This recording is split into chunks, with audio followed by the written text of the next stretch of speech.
l'automne 1535, Jacques Cartier descend le fleuve Saint-Laurent. Le navigateur malouin est émerveillé par le paysage. Il décide de planter une croix à l'embouchure de la rivière Saint-Maurice. Il ne s'arrête pas au cap de la Madeleine. Plus tard, ce lieu fut cédé à la Compagnie de la Nouvelle-France, qui le concéda à la baie de la Ferté. Il y a maintenant plus de 350 ans que ces événements se sont déroulés. Aujourd'hui, sur cette terre, les habitants de ce pays viennent en grand nombre pour prier la Vierge Marie, la mère de notre Sauveur.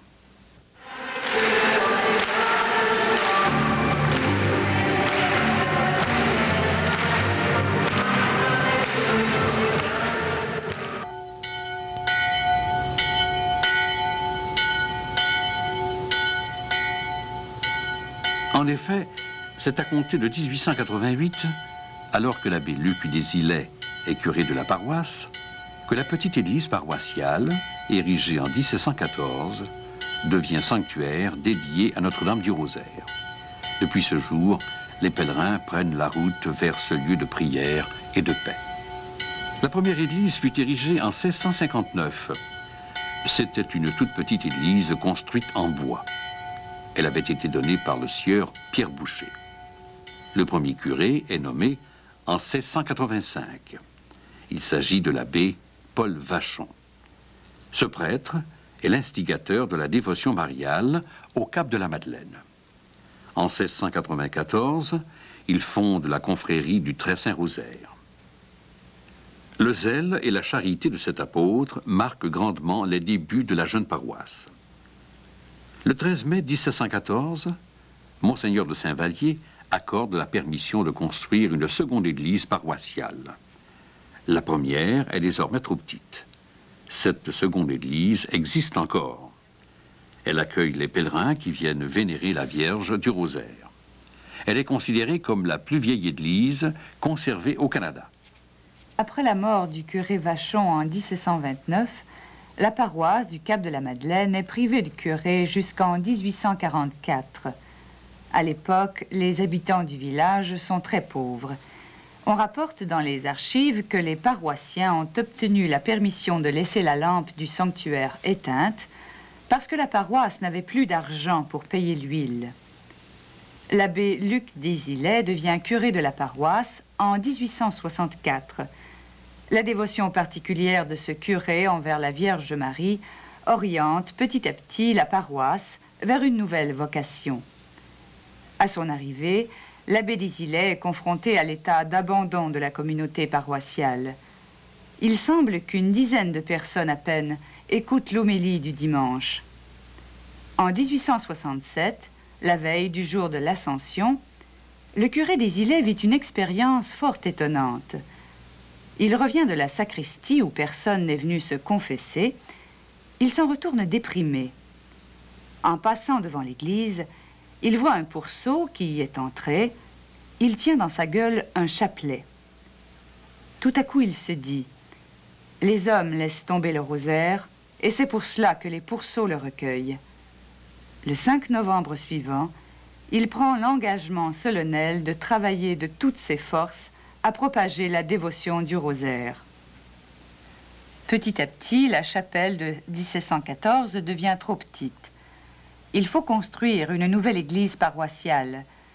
La fabrique décide alors de démolir la petite chapelle de 1714 et on procède à l'achat de la pierre nécessaire à la nouvelle construction sur la rive sud du Saint-Laurent. On attend la venue de l'hiver et de la glace afin de transporter la pierre sur le fleuve. Écoutons le récit du prodige du pont de glace. Nous sommes à l'automne de 1878. Voici que l'hiver approche et on veut avoir de la glace sur le fleuve pour le transport des pierres. Puisque certains hivers, le fleuve gelait d'une rive à l'autre, mais d'autres hivers, la glace ne prenant pas, il était impossible de voyager d'une rive à l'autre. Et pour obtenir de la glace, être sûr qu'on pourrait transporter les pierres, Monsieur le curé Luc des Ilets demande à ses paroissiens de prier pour obtenir de la part de la Vierge la glace sur le fleuve. Donc, chaque dimanche après la messe solennelle, Monsieur le curé invite les paroissiens à la récitation du chapelet dans le but d'obtenir cette glace, ce phénomène. Et voici que le mois de décembre arrive, le mois de janvier, les mois les plus froids de l'année, et toujours pas de glace sur le fleuve. Février également.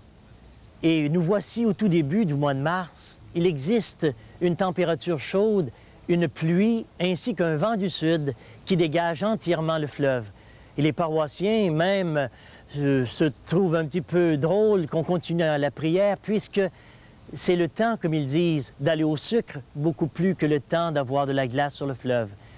Mais M. le curé fait la promesse à la Vierge que si elle obtient de la glace sur le fleuve, en dépit de cette température, qu'il lui consacrera la petite chapelle une fois devenue libre, sous le vocable de Notre-Dame du Très-Saint-Rosaire. Et voici que le vent qui était du sud tourne pour devenir un vent nordais, donc un vent froid, un vent glacial, et il a pour effet de bloquer les glaces que le vent du sud et la pluie avaient dégagées le long du lac Saint-Pierre. Et ces glaces s'amoncellent tout près ici du petit sanctuaire sur le fleuve, formant comme un chemin. Et le froid persistant, voici qu'on traverse lentement sur le fleuve pour voir si les glaces peuvent supporter des piétons. Et quelques jours après, non seulement ce sont des piétons qui traversent, mais voici que des chevaux avec des traîneaux transportent déjà les pierres qui serviront à la construction de la nouvelle église. Et ce, durant 9 jours. Et la dernière journée, voici que, à l'occasion d'un des derniers voyages, l'eau commence à passer sur ce chemin de glace qu'on a appelé spontanément le pont de glace. Et fait bizarre, les gens des environs de partout viennent admirer ce phénomène puisqu'il n'y a pas de glace nulle part autre qu'ici, à cet endroit tout près, là où l'on transporte les pierres. Et spontanément, les gens ont appelé ce phénomène le pont des chapelets. Et depuis ce temps, le sanctuaire a été marqué par cet événement prodigieux qui relève du surnaturel et qui, à l'époque, déjà a été reconnu comme un événement extraordinaire. Fidèle à la promesse faite en 1879, le curé des Îlets désire consacrer la petite chapelle à Notre-Dame du Rosaire. Il attend un signe. Il reconnaît que le temps est venu lorsqu'il rencontre le père Frédéric Jansonnet, franciscain. Ce dernier, un habitué des pèlerinages en Terre Sainte, répond à l'invitation du curé et de retour en 1888 de Jérusalem, il décide de collaborer à la fondation du sanctuaire Notre-Dame du Cap. C'est ainsi que le 22 juin 1888, la petite chapelle construite en 1714